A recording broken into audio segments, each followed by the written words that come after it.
1983 യുനെസ്കോയുടെ ലോക പൈതൃക കേന്ദ്രങ്ങളുടെ പട്ടികയിൽ ഇടം പിടിച്ച ആഗ്ര കോട്ടയിലാണുള്ളത്.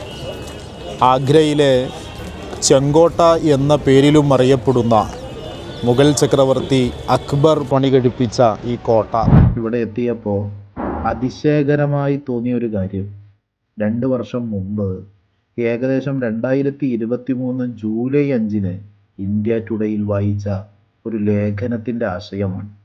ഇന്ത്യ ഗവൺമെൻറ്റിൻ്റെ സാംസ്കാരിക മന്ത്രാലയത്തിന് കീഴിലുള്ള ആർക്കിയോളജിക്കൽ സർവേ ഓഫ് ഇന്ത്യയുടെ കൈവശം ഇന്ത്യയുടെ ചരിത്രത്തെക്കുറിച്ചുള്ള ആധികാരിക വിവരങ്ങളെല്ലാം ഉണ്ട്.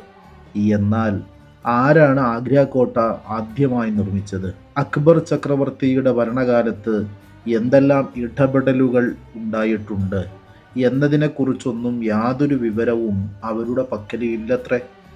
ആഗ്രയിലെ കാലിബാരിയിൽ താമസക്കാരനായ ഡോക്ടർ ദേവാശിഷ് ഭട്ടാചാര്യ 2023 മെയ് 27 വിവരാവകാശ നിയമപ്രകാരം ASIയോട് ആഗ്ര കോട്ടയുടെ വിവരങ്ങൾ ആവശ്യപ്പെട്ടതിൻ്റെ അടിസ്ഥാനത്തിലാണ് അത്തരം വിവരങ്ങളൊന്നും ഈ വിഭാഗത്തിൻ്റെ ഓഫീസിൽ ലഭ്യമല്ലെന്ന് ASI ആഗ്ര സർക്കിളിലെ central public information officer Mahesh Chand Meena പ്രതികരിച്ചത്.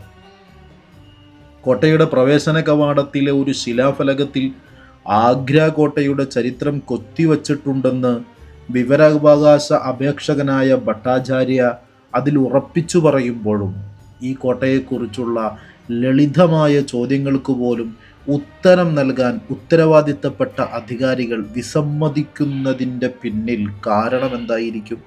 നമ്മുടെ ജനാധിപത്യ രാജ്യം നേരിടുന്ന വെല്ലുവിളികൾ ചെറുതൊന്നുമല്ല എന്ന് ഇതിലൂടെയും ചേർത്ത് വായിക്കേണ്ടിയിരിക്കുന്നു.